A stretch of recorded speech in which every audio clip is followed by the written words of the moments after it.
So, ayun. Good morning!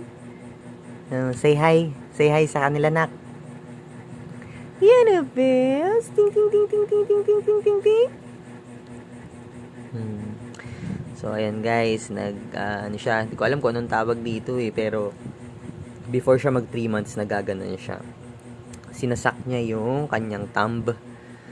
So, correct me if I'm wrong na lang, thumb sucking daw yung sabi nila.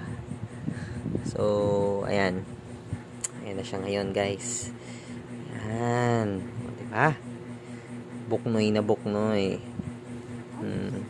Say, hi, guys. Baba dyan ang umiyak yan, guys. I love you, nak. Love ka namin ni Mami. Mwah! Ayun na. Bye-bye na, nak. Bye-bye, guys.